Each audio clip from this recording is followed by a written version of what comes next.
Dakle, Udruženje za modernu istoriju 2017. godine organiziralo niz manifestacija, okruglih stolova i najvažnija stvar koju smo organizirali je bio prvi History Fest koga smo pripremili početkom juna 2017. godine na kojem je organizirano niz okruglih stolova, promocija knjiga, predstavljanja projekata, rezultata projekata, čak i prezentacija jednog filma. I ono što je važno da smo na tom History Festu doista okupili veliki broj istoričara iz svih, ne samo regiona Bosne i Hercegovine, nego i svih zemalja postjugoslavenskih, od Slovenije do Makedonije, uključujući i istoričare iz Evrope, od Britanije do Njemačke, Francuske i tako dalje.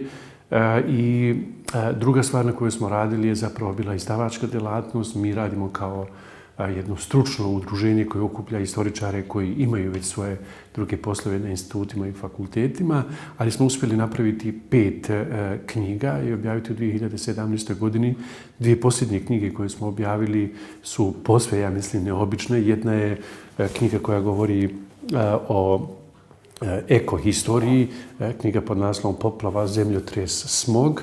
I to je posve neobična knjiga zato što prvi put mi u našoj historiografiji, to nije novo u evropskoj historiografiji, ali prvi put, dakle, u bosansko-hercegovačkoj historiografiji raspravljamo o toj ekohistoriji, znači o odnosima društva i društvene okoline, dakle okoliša, kako bi to rekli na hrvatskom jeziku.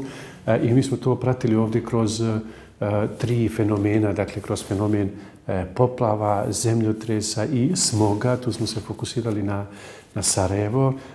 Ključni rezultat tog našeg istraživanja i ovog zbornika je bio zapravo da mi vidimo da se malo stvari uči iz istorije, jer manje više problemi s kojima se ljudi suočavali u vrijeme velikih poplava između 2 svjetska rata su bili problemi s kojima su se ljudi suočavali u vrijeme velikih poplava koje su zadesile Bosnu i Hercegovinu 2014. godine.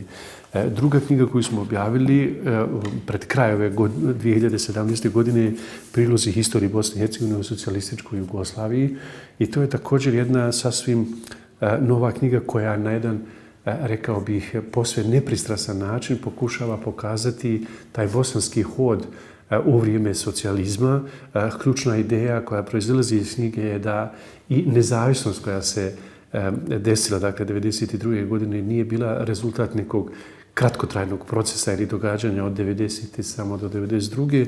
nego zapravo rezultat jednog dužeg procesa koji je započeo, rekao bih tako, sredinom 60. godina kroz jačanje tog republičkog identiteta koji se onda, zahvaljujući naravno društvenim promjenama, kraju hladnog rata i tako dalje i raspadu Jugoslavije, jednostavno pretvorio u to da je 1992. godine Bosna i Hercegovina krenula na put nezavisnosti.